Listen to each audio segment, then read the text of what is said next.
आज का रिव्यू होगा ड्रामा इश्क वापर, जो बहुत ही इंटरेस्टिंग ड्रामा बन चुका है। ज़ेबी आसिया से मोहब्बत करता है और वो यही समझ चुका है कि अगर उसने बर वक्त कुछ ना किया तो आसिया उसकी ज़िंदगी में नहीं रहेगी और फिर जहाँ साईं जो भी मकसद अपने दिल में छुपाए बैठा है उसमें वो कामयाब हो जाएगी। उधर आसिया भी ये समझती है कि आखिर कब तक वो जहाँ साईं से बचेगी, क्योंकि जहाँ साईं को इस बात का इल्म है कि वो उसके निकाह में है और उसका शौहर है। ज़ेबी आसिया से कहता है कि अगर तुम मुझसे मोहब्बत करती हो, मेरे साथ अपनी ज़िंदगी गुजारना चाहती हो, तो बस तुम तैयार रहो। हम कभी भी ये गांव छोड़कर चले जाएंगे, एक शहर में कोई नई ज़िंदगी शुरू करेंगे। ज़ेबी कहती है कि मैं मर तो सकती हूँ, अपनी जान दे सकती हूँ, जो तुम सोच रहे हो ऐसा कभी नहीं होने दूंगी। और जहाँ साईं को छोड़कर भागने का तो मैं सोच भी नहीं सकती, क्योंकि तुम अच्छी तरह से जानते हो कि कत्ल के बदले में मुझे जहाँ साईं के साथ बहाया गया, और अगर मैं अब छोड़कर जहाँ साईं को यहाँ से चली जाऊंगी तो जहाँ साईं एक मर्तबा फिर मेरे घर वालों से मेरे ही भागने की वजह से नया मुतालबा करेगा और फिर मेरे घर वाले एक मर्तबा कोई और कुर्बानी देंगे। मैं नहीं चाहती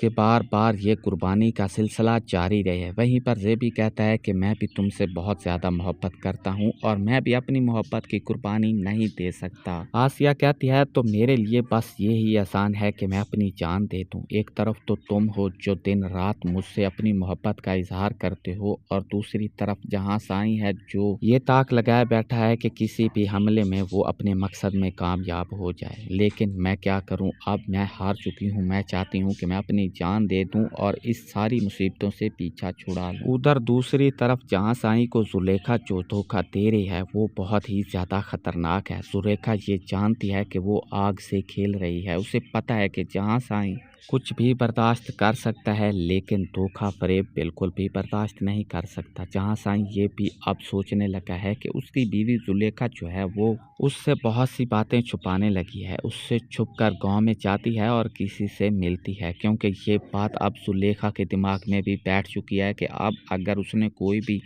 एक छोटा भी कदम उठाया तो उसकी ज़िंदगी के लिए खतरा बन सकता है। लेकिन दूसरी तरफ जहाँ साईं लालची इंसान है, वो जानते हुए भी उसकी बीवी गलती कर रही है लेकिन खामोश है, क्योंकि उसकी बीवी के पास बहुत पैसा